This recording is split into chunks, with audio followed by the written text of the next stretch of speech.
Nifty से मैंने Tuesday को एक्सपेक्ट किया था कि प्राइस ये मेरा सेटअप था कि ये प्राइस कहीं गैप डाउन ओपन हो और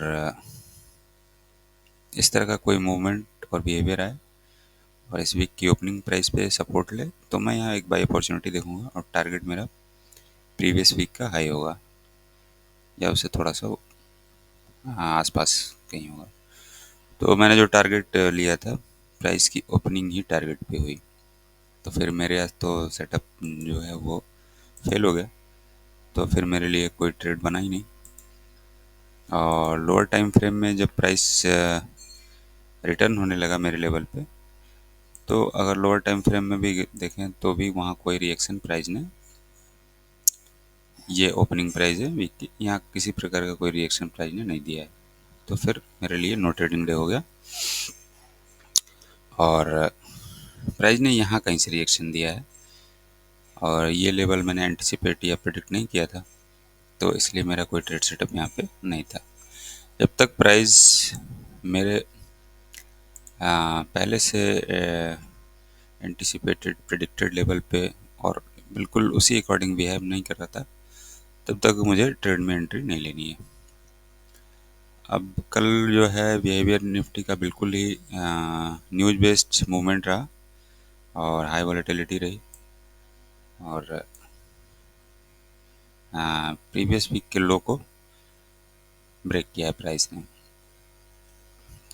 तो 15 मिनट का चार्ट है ये और आरएसआई को देखें तो ये लो और ये जो लो क्रिएट हुआ है इसमें एक बुलिश डाइवर्जेंस दिख रहा है।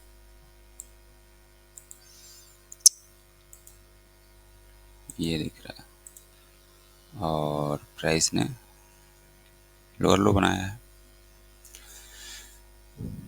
हाई टाइम फ्रेम में मैंने एक बुलिश डाइवर्जेंस का 1 आवर के चार्ट का ये एक ट्रेंड लाइन ड्रॉ कर रखी है। तो इस बेसिस पे मैं एक प्राइस में अपवर्ड मूवमेंट या फिर गैप अप ओपनिंग एक्सपेक्ट कर रहा हूँ। गिफ्ट निफ्टी को अगर देखें तो ये 1 आवर का चार्ट है।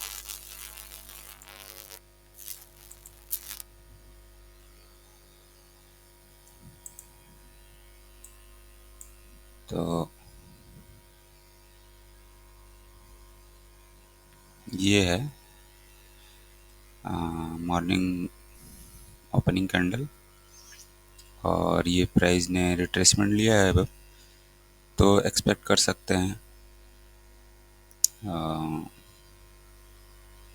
ये क्लोजिंग कैंडल है कल की।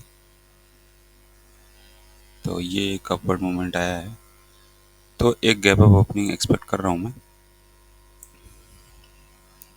अगर गैप अप ओपनिंग होती है और इस लेवल से कहीं रिजेक्शन मिलता है प्राइस को, ये लेवल से, तो फिर लोअर टाइम फ्रेम में मैं जाके एक सेल सेटअप देखूंगा।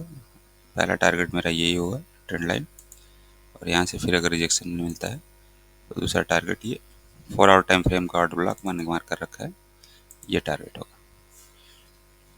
तो ये मेरा सेटअप होगा और ये बुलिश डाइवर्जेंस आया है तो इसको न्यूट्रलाइज करेगा निगेटिव रिवर्सल। तो यहाँ कहीं हाई बनता है अगर प्राइस में, तो इस हाई से अगर कोई negative reversal trend line draw होती है तो फिर मेरा वहाँ एक सेल सेटअप बनेगा और टारगेट फिर पहला ये होगा, फिर दूसरा टारगेट ये हो सकता है।